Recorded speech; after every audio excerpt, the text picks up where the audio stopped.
Welcome to the Operational Procedures tutorial for the ABM90 and DR4 pipeline mapping systems and is applicable for all possible spacers available for these two systems.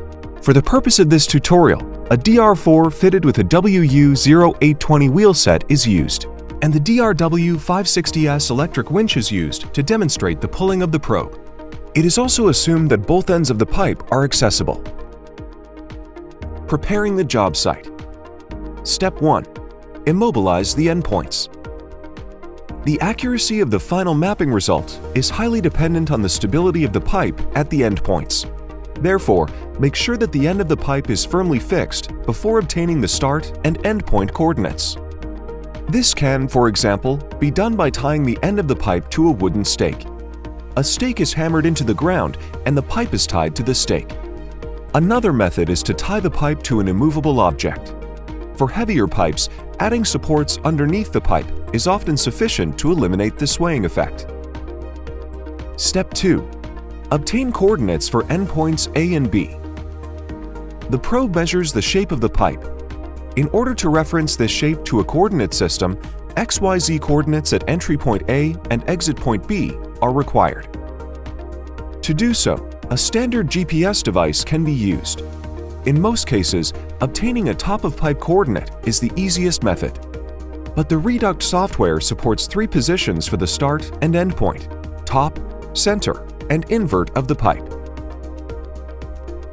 In the case of mapping a sewer pipe, for example, it is easier to obtain the start and end coordinates at the invert level of the pipe. Step 3. Placing the winch.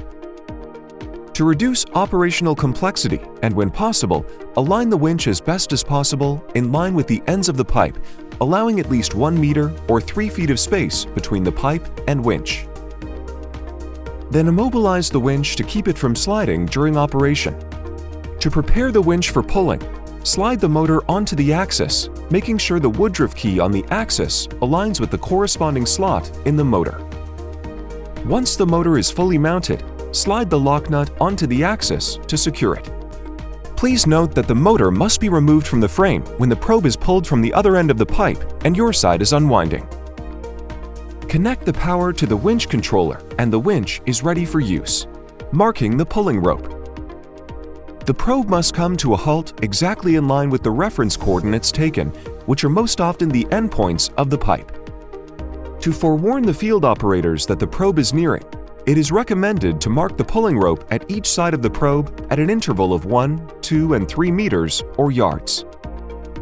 In addition, a marking at approximately 15 meters or yards is recommended.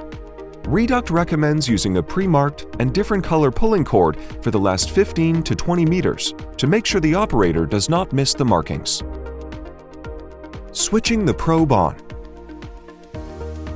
Before switching the probe on for a new mapping, make sure the probe is disconnected from the laptop. To switch the probe on, remove the protection cap manually, insert the control unit, and press the on button. Remove the control unit and close the protective cap. If, after switching the probe on, the red LED flashes twice intermittently, the probe is in logging mode and ready to map, and you can proceed to the duct or pipe. If, however, the red LED flashes continuously, the memory of the probe must be cleared first. Consult the extraction manual for the clear memory procedure. Odometer check. Before inserting the probe into the duct, verify that the odometers are registering properly. To do this, spin the odometers in turn. If the green LED flashes on and off while spinning, the odometer is registering correctly. Do the same for the other wheel. Recommended standard operational procedure. To obtain optimal results, Reduct recommends the following standard operational procedure. First, connect the pulling cords to the front and rear of the probe. Make sure you insert the probe in the forward direction. Ask your field partner to slowly pull the cord.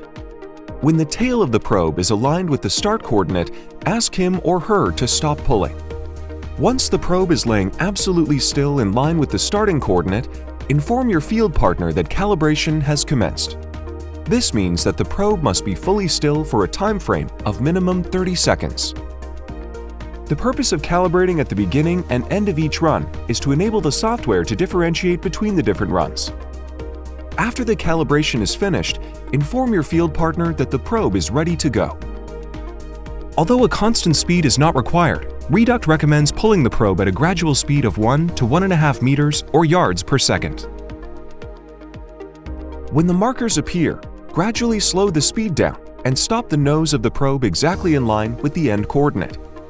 Inform your field partner that calibration has commenced. Do not remove the probe at the B point. After 30 seconds, remove the motor from the winch, and if the tool is not moved, inform your field partner that the probe is ready to go.